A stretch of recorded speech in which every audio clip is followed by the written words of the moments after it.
Un mot de la guerre États-Unis, Israël et Iran qui se poursuit de plus belle. L'Afrique, comme il fallait s'y attendre, n'est pas épargnée des conséquences de ces affrontements.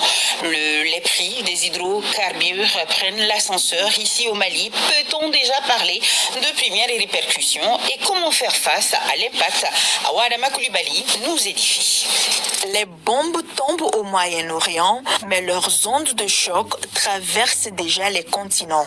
À des milliers de kilomètres des zones de combat, les inquiétudes ne se limitent pas au cercle d'experts. Dans la rue, chacun observe avec attention les répercussions possibles de cette crise internationale. On a connu une crise d'hydrocarbures à cause des actes lâches des terroristes. Nous avons trouvé des solutions à cela, mais cette guerre au Moyen-Orient dépasse nos capacités. Beaucoup de produits qui nous servent viennent des usines de production de l'extérieur. Si ces pays sont en guerre, cela rendra difficile l'approvisionnement de nos pays, ce qui doit vraiment nous inquiéter.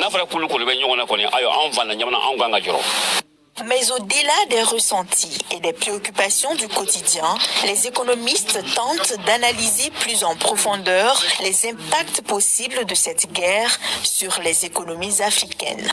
L'Iran, on peut le considérer comme le troisième pays au sein de l'organisation des pays exportateurs de pétrole. Elle produisait avant la guerre environ 3,5 millions de barils par jour. Mais il exportait un tiers de cette production. Et cette production allait essentiellement vers l'Asie. Donc tout cela est arrêté, mais les 20 millions aussi de barils qui passaient, y compris la production de l'Iran, sont à l'arrêt. Des raffineries dans les pays voisins, Aramco, Arab American Oil Company, qui est la plus grande compagnie pétrolière au monde, a été touchée. Le Qatar, qui est le plus grand exportateur de gaz au monde, a dit qu'il ne pouvait plus exporter en l'état actuel, parce que ces raffineries ont été touchées, et puis ça a été bouché aussi, ont des difficultés.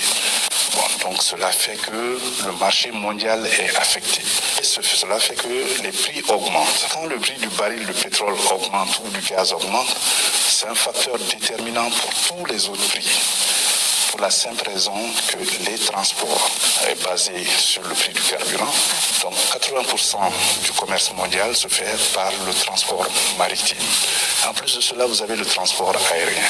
Le kérosène aussi, donc tout cela, leurs prix vont augmenter. Et quand le prix augmente, ça augmente le prix des marchandises. Donc quand cela arrive, ça affecte tout le monde. Pour des pays comme le Mali, fortement dépendants des importations pour l'énergie et certains produits de première nécessité, ces perturbations pourraient se traduire par une augmentation du coût du transport et des denrées. Toutefois, l'État continue de soutenir les populations à travers la subvention des hydrocarbures.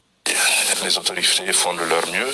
Il y a une très grande subvention qui est allouée à l'utilisation des hydrocarbures au Mali. Là où nous allons nous ravitailler, le prix à la pompe au Mali est plus faible que dans ces pays-là. Parce que l'État décide d'abandonner un certain nombre de taxes. Mais cela ne suffit pas, parce que même si le prix est abordable, si le produit n'est pas disponible, l'État ne peut rien. Si les conséquences sont déjà perceptibles, plusieurs spécialistes estiment que des réponses existent pour atténuer ces chocs économiques, notamment grâce aux ressources naturelles dont dispose le pays. La solution pour nous, Maliens, à moyen terme, c'est d'aller vers les énergies renouvelables, parce que nous avons un pays parmi les plus ensoleillés au monde.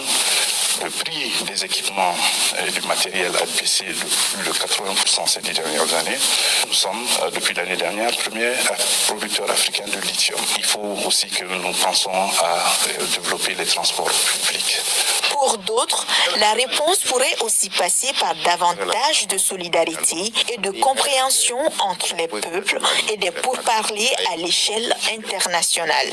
Ça ralentit beaucoup l'économie en Afrique, ça a beaucoup d'impact et ça joue beaucoup. Parce que tout marche maintenant avec l'essence soit du pétrole. Le vrai défi pour le continent reste le même. Transformer ces turbulences internationales en force et en opportunité de résilience.